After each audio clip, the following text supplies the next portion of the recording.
Entonces, Levítico 18 tiene tres bloques de prohibiciones, de tabúes. Los tabúes sobre el incesto, es lo más amplio. El tabú sobre lo que hoy se llama homosexualidad, que en ese momento no se hablaba así. Y en tercer lugar, el bestialismo, también, que tiene algunos aspectos que nosotros no nos imaginamos. Así, de verdad. Ahorita que les comenten lo que dice aquí este señor, si es que llegamos hoy a ese punto, es muy sorprendente lo que el judaísmo planteaba sobre el bestialismo. El bestialismo en todas las provincias es muy común. Es muy común el bestialismo. Tremendamente común. Los pastorcitos en toda la provincia mexicana se aparean con chivitas, con cabritas y todo. Eso es totalmente frecuente. Sí, eso es bestialismo. Así se llama eso. Bueno. Versículo 21. Cambia de tema y es el único versículo del capítulo dedicado a este otro tabú, otra prohibición, que nos remite a Génesis, donde está la historia de Abraham e Isaac, lo que expuso el doctor Tomás Renner hace unas semanas. No permitas que ninguno de tus hijos sea ofrecido como sacrificio a Moloch, pues no debes traer vergüenza al nombre de tu Dios. Yo soy el Señor. Aquí la avergonzado, la deshonra es para Dios mismo. Para Dios mismo es la deshonra. Entonces el punto está aquí en que este versículo 21, que parecería que está fuera de lugar, no lo está. Hay una relación profunda que el autor sabe, que los autores conocían y que nosotros hoy no, en relación con las prácticas incestuosas y el sacrificio a Moloch. Hay una relación de fondo entre ambas que nosotros no advertimos al leer. Eso no sale a la luz de inmediato. ¿De perversión o de qué? En términos no solo de perversión, la palabra se usa adelante, sino en términos de relación entre ese tipo de sacrificios de niños o de hijos a Moloch y los rituales orgiásticos que se hacían alrededor de eso. ¿Qué perversión? Había rituales orgiásticos. ¿Lo que es orgiásticos? Orgías sagradas, pues. De hecho, revisando el tema y también con la antropóloga, está el tema de los prostitutos sagrados, hombres y mujeres. Había prostitutos, había hombres y mujeres dedicados a la prostitución sagrada, a los cuales en el texto, incluso en la traducción que usamos, en el texto original, no les llaman así, les llama santos. El santo y la santa eran los prostitutos sagrados que se consagraban en esos rituales orgiásticos, en esas orgías sagradas que se hacían. Tenían que ver, en este caso particular, con el sacrificio a Moloch. Porque Moloch es un problema tremendo. Moloch y Melec se parecen mucho. Abimelec, ¿no? Malaquías, Melec es rey, es casi esposo también, en fin. Bueno, entonces eso es en el versículo 21, que parece fuera del lugar, pero no lo está. No está fuera del lugar. Y en el 22 aparece el versículo complicado, ¿no?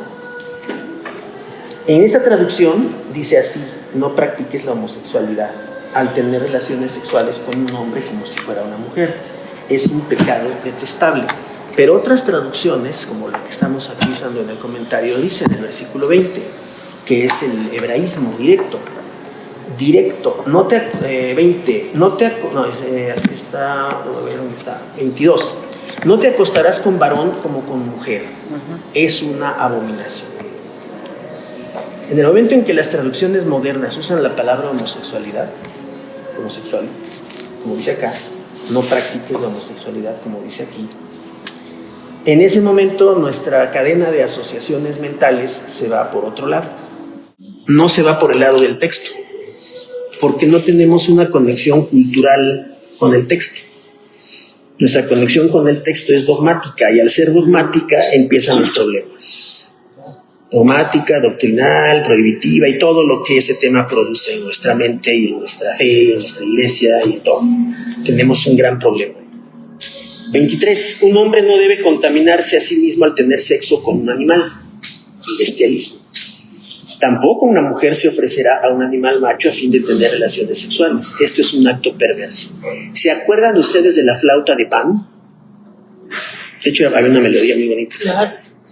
La flauta de Pan, un instrumental muy famoso en los años 80, o 70 incluso. La flauta de Pan no se refiere a pan de comer, se refiere al dios Pan. Pan era un dios y era un macho cabrío en el ámbito griego. Y a ese macho cabrío lo ponían a tener relaciones con una mujer en público. Ese era el acto al que se refiere. Entonces, el comentario traza unos puentes muy interesantes entre la época en que el Levítico se redacta, que ya es en el exilio, y cómo la cultura griega de la época, que ya se conocía y ya circulaba por todas partes en aquella antigüedad, siglo V antes de Cristo, Babilonia, pero ya la cultura griega estaba metiéndose por muchos lados, y sobre todo el hecho de que el texto como tal no va a alcanzar su forma final sino mucho después. El canon se cierra prácticamente casi con la Septuaginta, ¿no? Que ya es la Biblia completa del Antiguo Testamento en griego. O sea, hay una relación ahí, como que la crítica es, de este versículo 23, es una crítica directa al bestialismo del dios Pan y del macho cabrío griego, y otros que había por ahí, pero especialmente ese acto que era muy famoso, ¿sí? Entonces, ese famoso dios Pan, el de la flauta de Pan, que toca la flauta Pan, alude a eso, no la melodía, sino la referencia cultural. Perdón, yo me quedo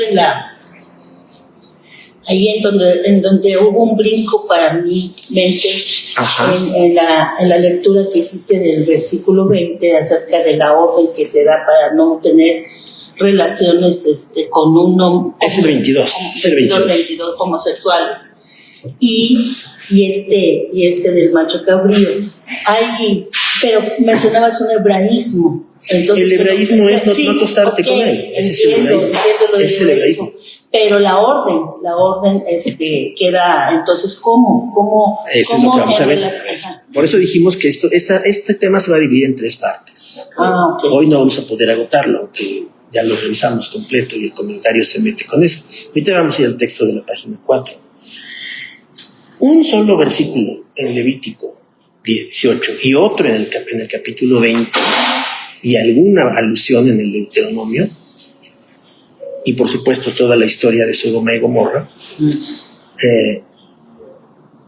son la base supuesta de la prohibición absoluta para la práctica o la prohibición, el comportamiento de tipo homosexual. Una cosa que sí podemos adelantar es la siguiente. Aquí se dirige el texto a personas exclusivamente heterosexuales. Sí. No se dirige a personas, o no está pensando que en la sociedad como tal hubiera un comportamiento permanente en ese sentido. Ocasionalmente, y yo sé que eso es un tema álgido también, porque ya vamos a regresar a lo del tabú primero, que es el incesto. Ocasionalmente, y en la antigüedad también era así, con los romanos particularmente, que lo tenían que practicar de manera más sostenida.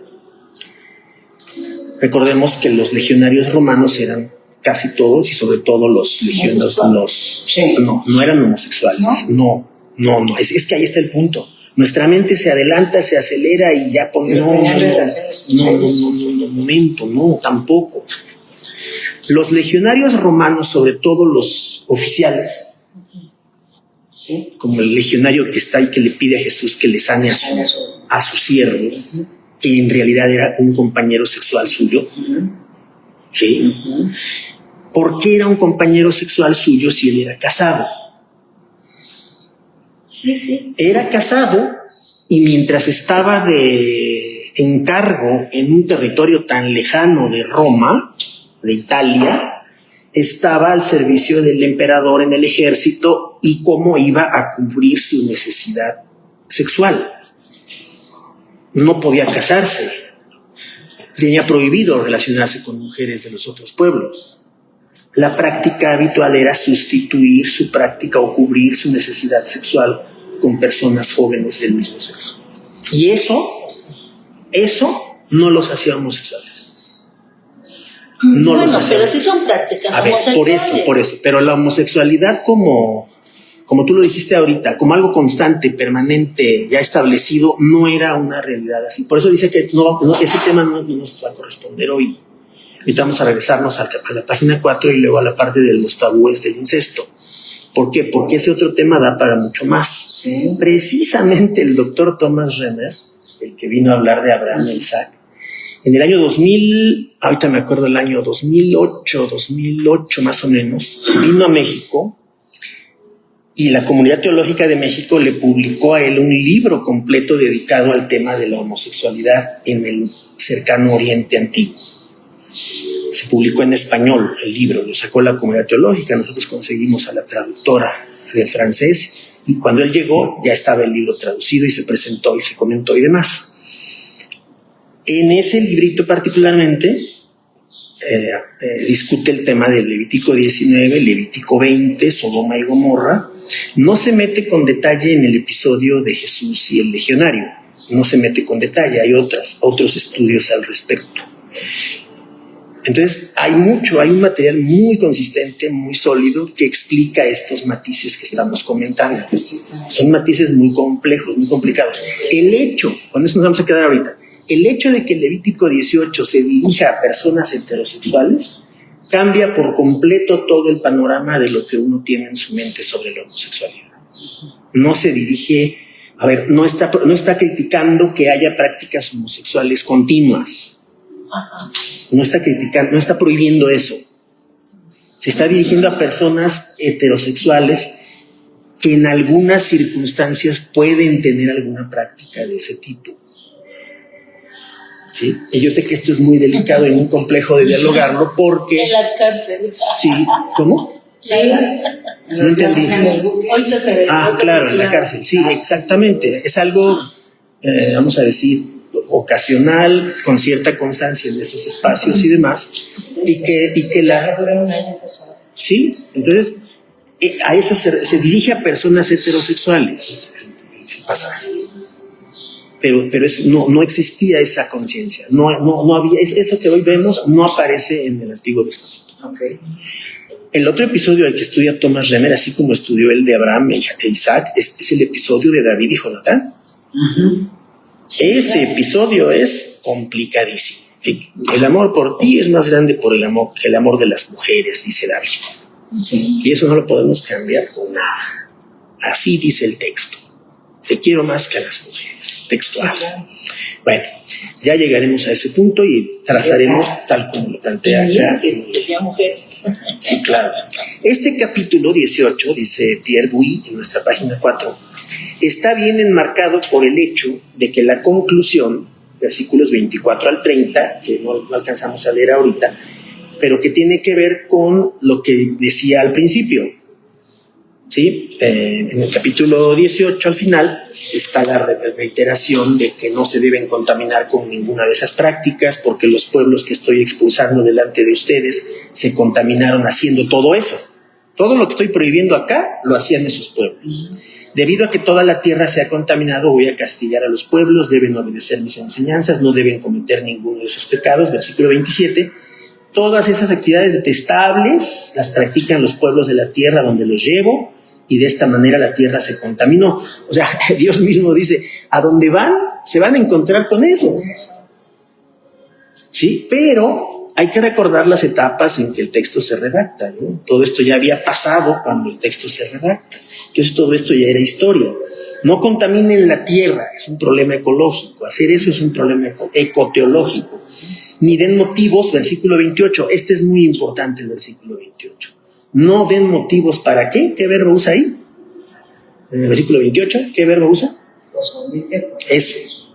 La tierra los va a vomitar. ¿Sí? Así como vomitará a los pueblos que viven allí. Ahora, entonces esto, y hoy lo vamos a ver en la predicación también, cuando empecemos a hablar del segundo éxodo. La conquista de la tierra prometida fue un acto violento. Fue una guerra santa, de hecho. Pero fue una guerra santa que se justificó teológicamente con base en esto que está diciendo aquí. La tierra tenía que vomitar a todas esas culturas que estaban ahí para que se estableciera el pueblo de Dios, o restableciera, porque era su tierra de antes, ¿no? La promesa de antes. Entonces, el hecho de que la tierra, y este versículo es muy importante, vomite a la población, ¿no? Muestra la intención divina de que el pueblo accediera a esa tierra. Y ahí tenemos el doble problema de hoy. No de hoy solamente, con la guerra de Gaza, no de hoy, sino de lo que pasó desde el siglo pasado y atrás también. En Isaías 43, como lo vamos a ver al rato, Dios le dice: yo los voy a regresar a ustedes a la tierra. Yo quiero que estén de nuevo en esa tierra, van a volver ahí. Esas palabras de Isaías 43, y no sé si habrán oído, tenemos pizarrón acá, ¿verdad? Porque el apellido de este señor es muy importante, y su nombre, Teodoro Herzl. ¿Teodoro qué? Herzl, con Z. H-E-R-Z-L. H-E-R-Z-L. Herzl. Teodoro Herzl. Él es el padre del sionismo moderno, el que impulsó el regreso de los judíos a la tierra de Palestina actual. Estamos hablando de la segunda mitad del siglo XIX. Él, Teodoro Herzl, y todos los demás que lo acompañaron y que hicieron todo el proceso para el regreso de los judíos a esa tierra, interpretaron pasajes como Isaías 43 para decir: el Señor nos va a regresar a nuestra tierra. Sí, pero cuando primero lo hizo Dios fue en la época del exilio, en Babilonia. Esa fue la primerísima aplicación de lo que dice Isaías 43. Puede haber otras cuando el pueblo fue regresando en la Edad Media, que los ashkenazíes, que los sefardíes, que el yiddish y toda la historia del judaísmo antes de ser moderno y contemporáneo, ¿sí? Toda esa historia del judaísmo, el pueblo fue regresando progresivamente y no siempre pudo. Cuando el mandato británico se acabó y los británicos dijeron: no, ya no quiero más problemas con esta tierra, es una tierra incontrolable, estos pueblos no se entienden, estos pueblos jamás se van a poder poner de acuerdo. El mandato británico dice: qué bueno que la ONU ya quiere hacer allí 2 estados en esa misma tierra, yo me desafano y hagan lo que quieran. Y los británicos entregan el territorio a las Naciones Unidas y no se forman los 2 estados, se forma solo uno. Y la ONU permitió eso. Tenían que haberse formado los 2. Bueno, entonces el regreso se puede seguir leyendo y leyendo de diferentes maneras. Y la ocupación de la tierra y el derecho a la tierra actual no es el mismo derecho a la tierra de Isaías. La tierra es la misma, sí, por supuesto, pero el derecho a la tierra no se puede justificar solo teológicamente. Pero es un problema que vamos a ver al rato en la predicación. Entonces, más precisamente se puede señalar la inclusión. Inclusión es algo que aparece al principio y que aparece al final. Yo soy el Señor vuestro Dios, de los versículos 2b, segunda parte, y 30, segunda parte. Aparece al principio y aparece al final del capítulo 18. Los versículos 3 al 5, como ya vimos, introducen claramente toda la ley de santidad.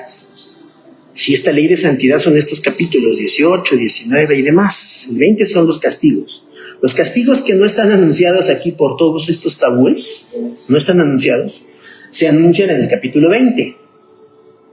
Porque el capítulo 19 es el que va a hablar de la santidad en la conducta personal y social, donde se va a justificar el tema, como le hemos puesto. Y no solamente la serie de prescripciones de los versículos 6 al 23, que ya leímos, que no afectan más que a un tema limitado. ¿Cuál? El de la sexualidad. Decíamos antes de que llegaran todos. Esto lo dice muy bien Mary Douglas. El texto sagrado lo que quiere hacer, y que es algo tan necesario hoy, y que hoy, curiosamente, le corresponde a los sujetos, hombres y mujeres. Le corresponde hasta una edad determinada a las familias. Le corresponde a algunos sectores sociales que sienten que tienen alguna responsabilidad. Le corresponde al Estado, en cuarto lugar, no está fuera de la jugada del Estado, y le corresponde también a instancias supranacionales. 5 espacios humanos, sectores y formas de comportamiento humano, son en la actualidad lo que el Levítico 18 quería ser. No hacer, ser. Ser administrador de la sexualidad. Este capítulo 18 es una muestra de la administración de la sexualidad. Se administra solo con prohibiciones, de acuerdo. No se dice, en vez de hacer esto, haz esto. Por ejemplo, cuando se dice, no deshonres a tu esposa, aunque no es el caso, pero no deshonres a tu esposa con el adulterio o con la relación con alguien que no sea tu esposa, quiérela, ámala, concéntrate en ella, etcétera. No aparece eso. O sea, no hay una indicación positiva al respecto. Para llegar a eso hay que llegar al Cantar de los Cantares y hay que ver otras cosas de la ley, por ejemplo, el hecho de que los soldados del ejército judío, hebreo, tenían derecho a 1 año de luna de miel, por ejemplo. O sea, eso es fabuloso. Todo soldado que se casara tenía 1 año de luna de miel, porque si se iba a la guerra no sabía si volvía. Así de fácil. Entonces, en el momento en que la persona, el militar, se casaba, pues ya sabía que tenía 1 año de gracia. Yo no sé, a mí este comentario tal vez... ¿Cuál comentario?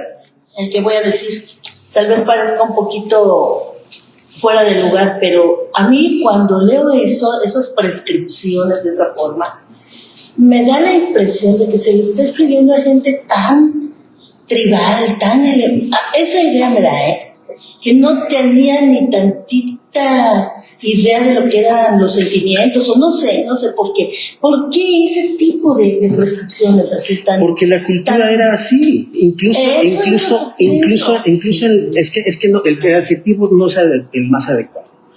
O sea, no es que no, por supuesto que tenían sentimientos, obviamente. Es que a mí no.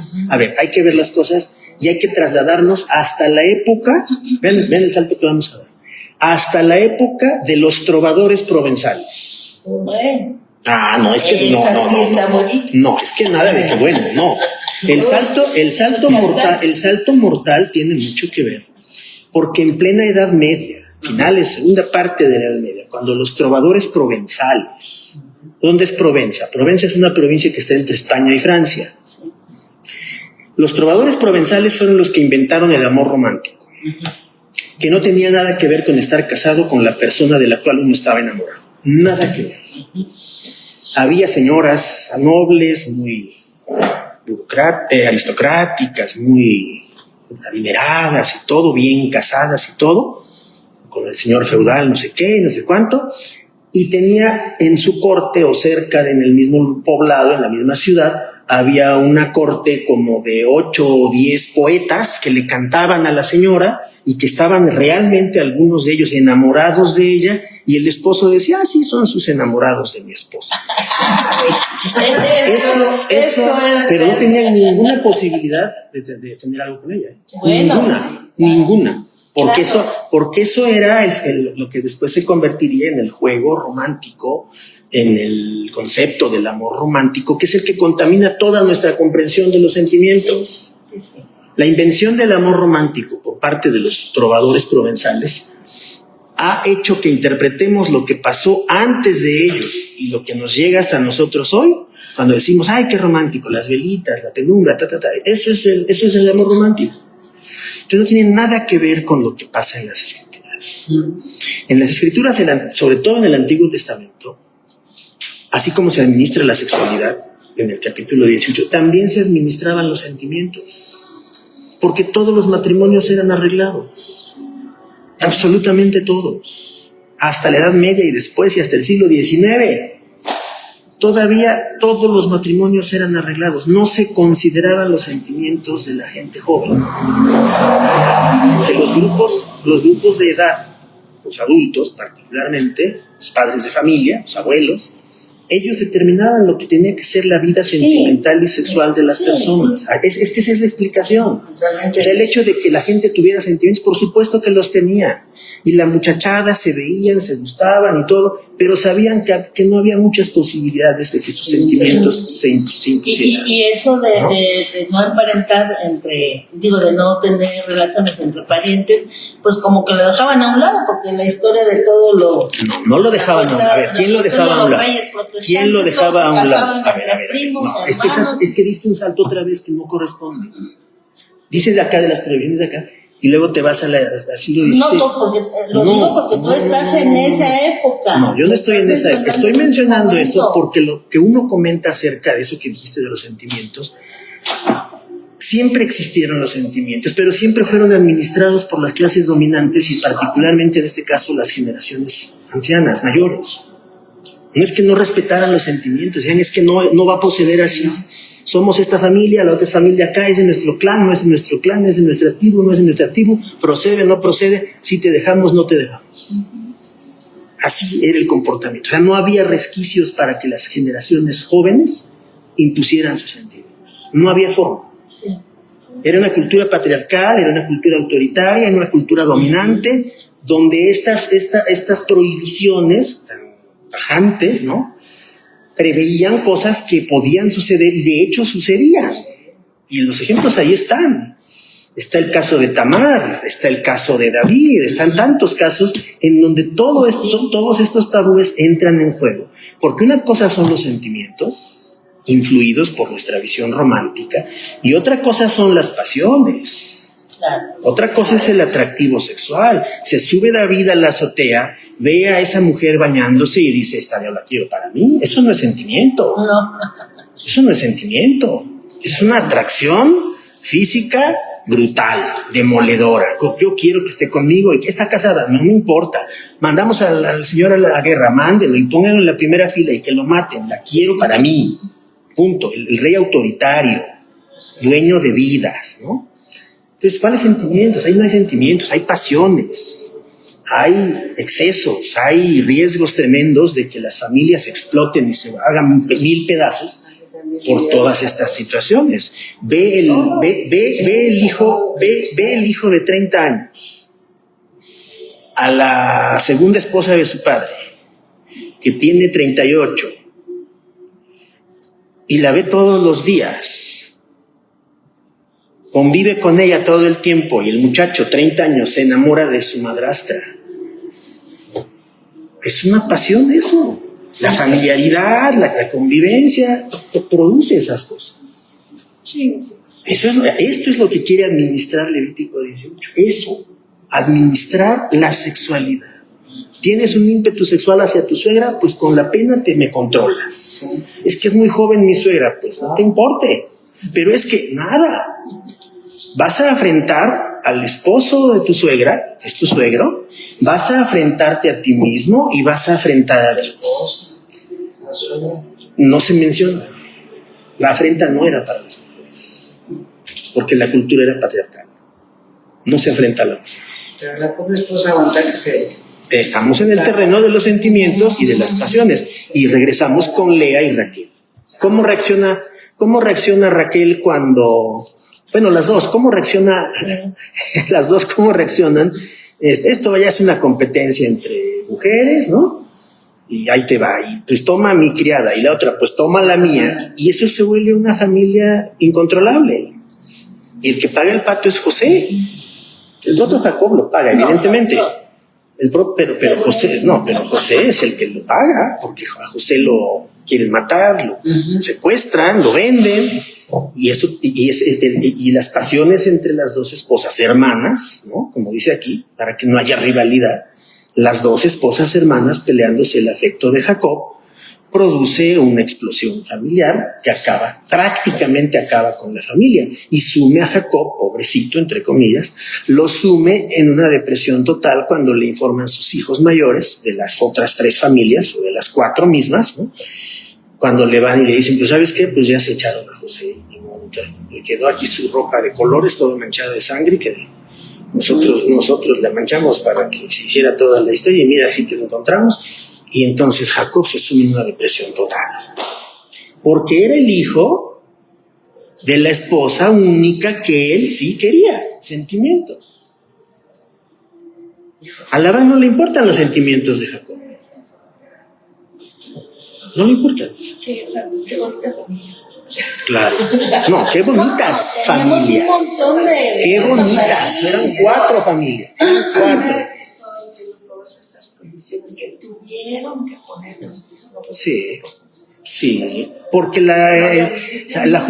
pero la justificación es lo que dice al principio y al final. Estos otros pueblos sí lo hacen. Tú no lo vas a hacer. Aquí, estas situaciones pueden y deben ser excepcionales, no costumbres. Eso es la administración de la sexualidad. Esto en Israel tenía que ser excepcional. Cuando sucediera, capítulo 20, suegro y nuera juntos morirán. Van a ser borrados del mapa, porque Dios no tolera eso. ¿Sí? Y antes de que, bueno, ya sé que me va a regañar, pero no es antes de regaño. que me quede No con es regaño. bueno, Es ya, para todos. total. Es para todos. Y dicen que más vale una vez tonta que tonta toda la vida, pero fíjate que me quedo también ahí en la cuestión de por qué entonces no destruyó a las hijas de Lot, que se agarraron a su papá y borracho. Exactamente Y eso. aún así Exactamente eso salen aparece acá. los amonitas y los moabitas. A ver, pero ellos ¿en qué sentido aparecen? ¿Por qué los metes porque con son lo de las los? hijas de Lot, o sea, la descendencia de las hijas de pero Lot. ¿qué tienen que ver como O sea, me refiero pueblo, que como cultura? no, a ¿Qué lo que me tienen refiero ver? es que no las destruyó, sino que finalmente salió ¿Y toda por qué una las iba a destruir si no había familia de por medio que tuviera heredad? Exacto, pues, Dios porque no podía según hacer ellas eso. por eso lo hicieron. No según, por eso lo hicieron. Según ellas. No según, por eso lo hicieron. Según ellas. Y tenía total justificación para que lo hicieran. ¿Qué onda? O sea, Había total que justificación no. para que lo hicieran. Pero ¿dónde Por eso está? te digo A que ver, me vuelve a quedar pero la ¿dónde idea. está lo de los otros pueblos? O sea, son las hijas de Lot. ¿Lot quién es? ¿Es amonita o es moabita? No, Entonces, desde ¿dónde luego está? que no, Lot. ¿Pero por qué los metiste? No, pensando en que finalmente Génesis fue el último libro que se escribe, ¿no? Y entonces tienen el relato, ya todo esto ya estaba, en la ley, ya todo se sabía. Y se nos pone en el relato y te quedas con la duda, caray, ¿por qué no los destruyó? ¿Por qué los iba a destruir si era la única forma A las que hubiera? hijas. Porque no tenía por qué destruirlas. Es que entonces volvemos a la lectura de género. Las hijas reaccionan y se mueven en una cultura patriarcal para salvaguardar su patrimonio futuro. Es el mismo caso de las hijas de Zelofejad, pues porque así era la mentalidad de la época. No pensaban como nosotros. A eso me refiero. Queremos aplicar. Pues sí, porque nuestros criterios éticos modernos no empatan con los criterios de la antigüedad. No puedo. Queremos, pues sí, ni modo, pero por eso el estudio antropológico, cultural y social de los textos del Antiguo Testamento nos obligan, como le pasó a Mary Douglas, a poner en interdicto, en suspenso, nuestras ideas de hoy. Díganme. Ahorita que mencionó usted que nuestros conceptos son por eso lo vemos mal, pero ahí estaba bien, todo estaba bien. Algunas cosas, muchas cosas. No estaba Muchas cosas. No estaba bien que lo emborrachaban al papá. Bueno, Sí, porque sabían que conscientemente no lo iba a hacer. Hecho. Sin duda. Pero eso que hicieron hoy si nos ponemos en el plan de Kant, por supuesto que fue éticamente reprobable lo que hicieron.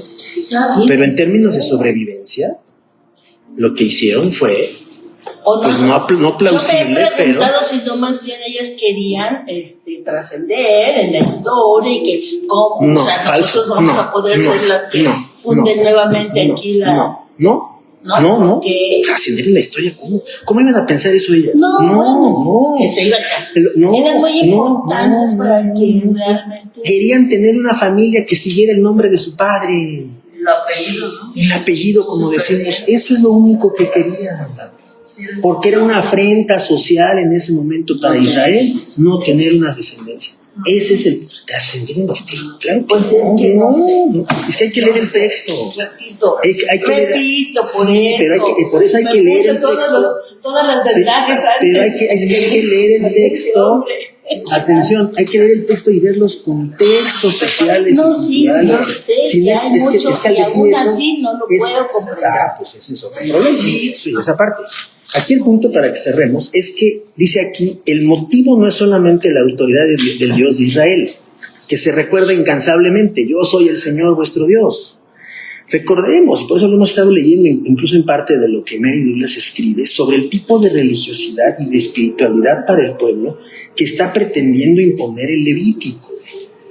Ahora que lleguemos, ya cuando veamos Deuteronomio y veamos el pleito entre Levítico y Deuteronomio, entre comillas, muchas de estas prohibiciones, advertencias y hasta los castigos, están en Deuteronomio y reproducen mucho de lo que Deuteronomio ya decía. Deuteronomio es de otra época, Deuteronomio es de otra tradición, Deuteronomio es de otro contexto, ¿sí? Histórico para el pueblo. Forma parte del Pentateuco y eso es lo que nos mete en dificultades. Porque para los redactores del Antiguo Testamento no había problema en combinar textos incluso contradictorios. Para ellos no había problema en meter cuestiones incluso que estuvieran peleadas entre sí. Entonces, ¿qué hacemos con el que se acueste con varón? ¿Lo matamos o no lo matamos? ¿Hay alternativa? Hay que ver Levítico 20. Aquí en Levítico 19 todavía no dice qué hay que hacer con él, o con ellos dos. Porque en el 20 dice, no, los dos van a morir. Los dos. Atenuantes, nada, cero. Los dos van a morir. En el adulterio igual. ¿Por qué? Porque el adulterio, y vean ustedes el grado de complejidad que tiene el texto. El adulterio heterosexual y el tener una relación con alguien del mismo sexo son pecados equivalentes. No es más uno que otro o menos, son exactamente iguales delante de Dios en términos de que primero no deben ser practicados, preferencia, y cuando ya se practiquen se aplica la muerte. Sí, entonces, así de problemático es el asunto. Porque los contextos estos culturales y sociales se nos van de las manos. No los alcanzamos a ver bien. ¿Okay? Por eso incluso la historia del episodio así porque le mandaron a Sergio. El episodio de Lot amerita efectivamente una revisión muy completa de todo el caso, de todo el asunto. Hay quien dice, es que estaban en el Génesis y en el Génesis todavía no estaba la ley. Sí. Pues no, resulta que todas cosas antiguas que habían sucedido se veían a trasluz de la ley también, aunque no estuviera todavía por época promulgada la ley de Dios. Bueno, terminamos. Dice, también es el interés. Esta ley hace vivir. El objetivo de la ley, y lo dice al final, es hacer vivir.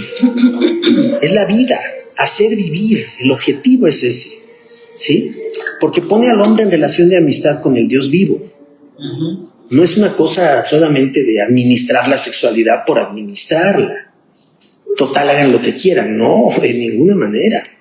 Otros libros dan a esta relación el nombre de alianza, pacto, berit, que aquí no se encontrará antes del capítulo 26. Aquí no aparece la palabra alianza o pacto o berit, pero se trata claramente de la misma realidad.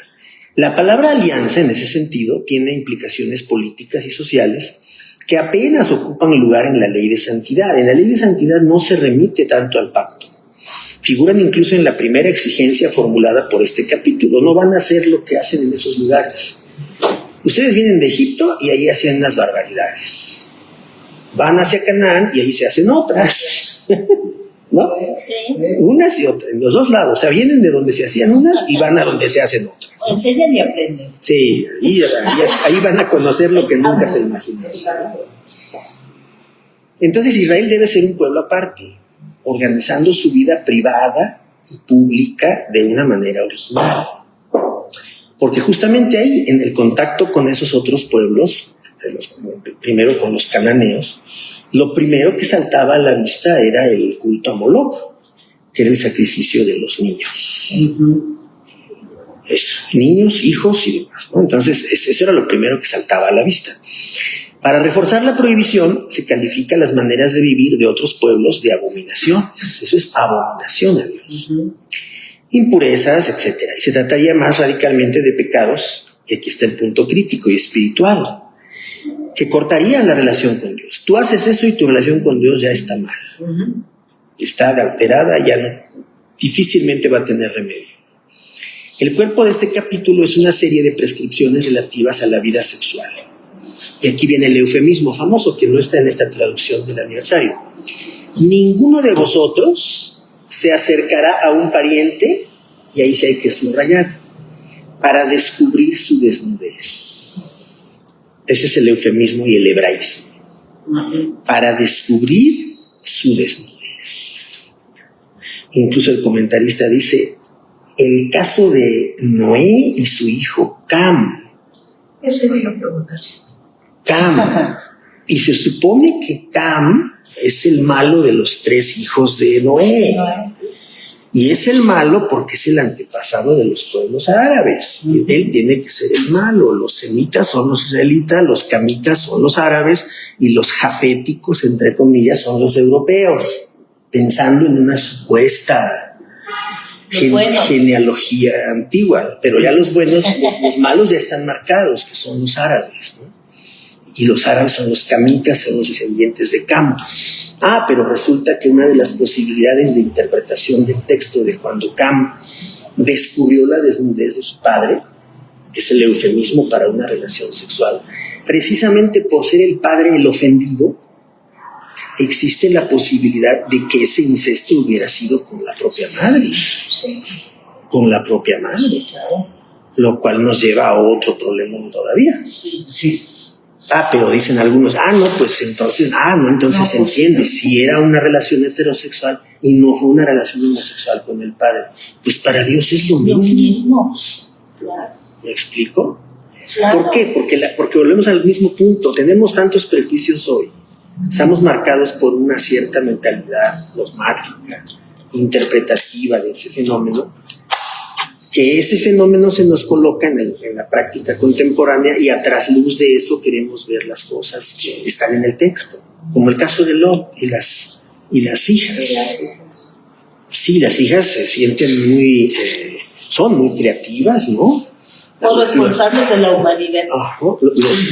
Pero lo embriagamos y hacemos esto y con eso ya logramos superar esta problemática. Hay en todos los casos proyectos que se multiplican, que otro que se llama a mí pues sí, se me paran más los pelos cuando yo escucho a los varones que se quieren casar porque se aman.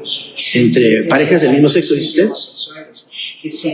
Y me pregunto, ¿realmente será amor o es atracción nada más? ¿Cuál es el concepto de amor que manejamos? ¿Cuál es el concepto de amor que manejamos? ¿Es el de los trovadores provenzales todavía hoy? ¿O es el concepto de Francesco Alberoni? ¿O es el de Habermas? ¿O es el de Ortega y Gasset? ¿De quién manejamos el concepto de amor? ¿Cuál es el concepto que tenemos en nuestra mente? ¿O el amor romántico de los poetas alemanes e ingleses? Es que yo digo, vamos los unos a los otros, a ver, espérame. Ahorita no nos tratamos en no. Va a salir el tema. Sí, y lo tenemos que revisar con mucha calma. Sí, Ya, con esa llamada ya nos hablaron para decirnos que ya se corte. corte. Eso necesitamos, Sí, hermano. sí.